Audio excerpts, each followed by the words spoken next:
আমি পলি সর্দার, আপনাদের Facebook friend. নিশ্চয়ই আমাকে চেনেন। প্রত্যেকদিন প্রচুর পোস্ট করে করে আপনাদের জ্বালাতন করি। আজ মাতৃদিবসের দিন আবার একবার এলাম আপনাদের সাথে কথা বলতে। আজকে সবাই মাতৃদিবস উদযাপন করছে নিজের বাড়িতে, বাবা মাকে ভালোবাসা দিয়ে, শ্রদ্ধা দিয়ে, ফুল, মালা, মিষ্টি এবং মার সাথে ছবি দিচ্ছি। বাচ্চারা মায়েদের ছবি এঁকে দিচ্ছে, খুব ভালো লাগছে।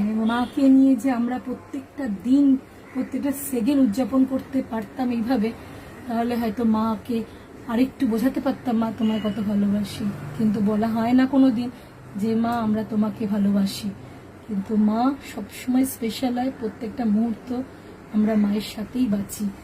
মা আমাদের পৃথিবীতে থাকুক কি নাই থাকুক, আজ প্রত্যেকটা বাচ্চা তার মাকে ভালোবাসা বোঝাবার জন্য নিজে যে যেটুকু পারে, কেউ ড্রয়িং করছে, কেউ নাচছে, কেউ আঁকছে, কেউ দুষ্টুমি করছে। এই যে আমার ছোট পুত্র সারাদিন দুষ্টুমি করছে, তবুও আজকের দিনটা ভীষণ ভালো লাগছে। ওরা আছে বলে আমরা আছি, ওদের জন্যই আজ মাদার্স ডে সেলিব্রেশন করতে পারছি, আজ মা হতে পেরেছি। প্রত্যেকটা মাকে আমার তরফ থেকে মাদার্স ডে অসংখ্য অসংখ্য ভালোবাসা। ভালো থাকবেন, সুস্থ থাকবেন, বাড়িতে থাকবেন, বেরাবেন না বাড়ি থেকে। আর যখন বেরাবেন নিজের প্রোটেকশন নিয়ে বেরাবেন। আমার সকল বন্ধুকে অসংখ্য অসংখ্য অসংখ্য ভালোবাসা, ধন্যবাদ।